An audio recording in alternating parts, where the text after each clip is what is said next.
So you just hit 6 years, your anniversary. Congratulations on the show. Thank you.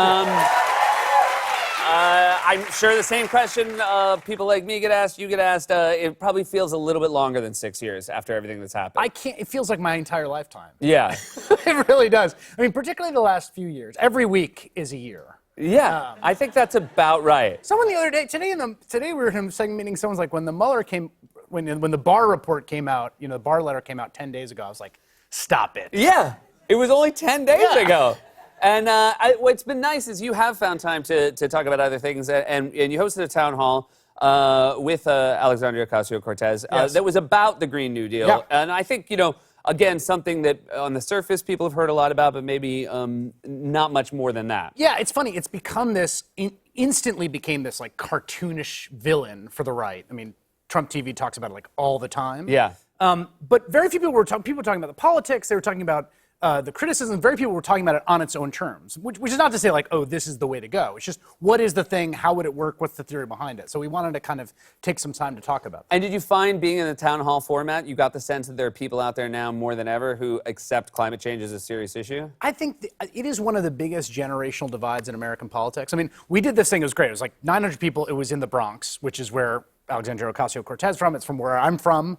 We did it in the hospital I was born in, actually, wow. funnily enough. So now it's getting creepy. Yeah. in the L&D wing, which was weird for everyone. No, we did it there, and one of the things I think you've seen that's been transformational, particularly in the last 3 to 5 years, is there's just grassroots energy around this issue. And for a long time, it was like, oh, this thing, it's happening off in the future, and we should do something about it. But there are people who understand that we are on the front edge of it now, and we have to meet the challenge now. I certainly enjoyed it. Some people did not. You mentioned, or you alluded to the fact that, the Green New Deal is, Fox News has certainly framed it as being very problematic. And they do seem to have an obsession with AOC as a creator of bad things. Yes. Tucker Carlson, though, focused on you. He did. And had this to say about you in the town hall. Chris Hayes is what every man would be if feminists ever achieved absolute power in this country. Apologetic, bespectacled, and deeply, deeply concerned about global warming and the patriarchal systems that cause it. I mean, of all the things, the idea bespectacled, yes. The idea that if the feminists take over, we're all going to have to wear glasses. No, it's true.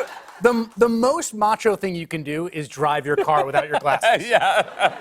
That is Also, peak I masculinity. don't know anything about Tucker Carlson, but he looks like a guy who needs glasses because it's constantly like.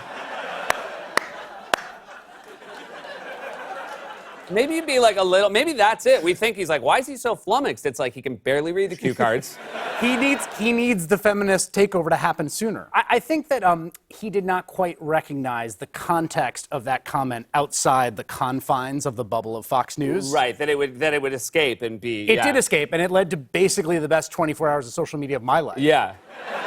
It's really nice. Well, it's like my birthday. I was like, oh, thanks. And you're active on social media, and you have War on Dad Bod, and I know a lot of dads out there, me included, we just think it's great that you're out there fighting the dad bod. And so this is your Instagram. Do you want to read that for us real quick? Every quarter, the feminarchist junta requires all adult males to present themselves for a fitness inspection. Failure to pass results in summary execution. That was, I mean, I will say all things, All things being equal, a zinger from Tucker Carlson to you is actually a lot more fun than a lot of the stuff that comes out of Fox.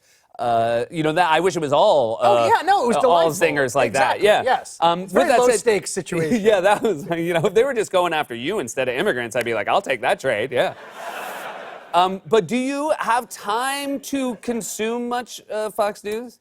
No, I don't. I mean, you do see it. Things cross your feed. We have this thing where it's on, it's on in the office. You got the 3 big cable news stations, and you sort of see what's on air on CNN. Partly as a sort of point of comparison. What are people covering? What are the general stories that are driving that day?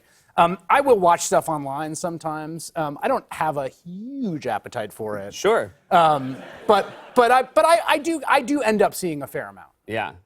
Yeah. I mean, and do you have a sense that Are you surprised by what you see, or is it now? Have you come? I mean, does it stop being surprising at some point? No, you know what's sort of fascinating about it? It's like it is to news what like a Broadway set is to an actual apartment. Mm-hmm. Like you look at it, and you're like that sort of looks like news. Yeah. But it's like this fabricated AirSats version of it. Yeah. And everyone sort of does all the stuff inside the play acting set that is this little sort of universe they've created. And so it's sort of unnerving and it's surreal. And I think to the degree that people exist inside just that world, it could be really toxic. Yes, I think we found out that is true. I would also say, very true. Yeah. It's the oranges of a lot of our problems. Yeah, it really is. That's a callback.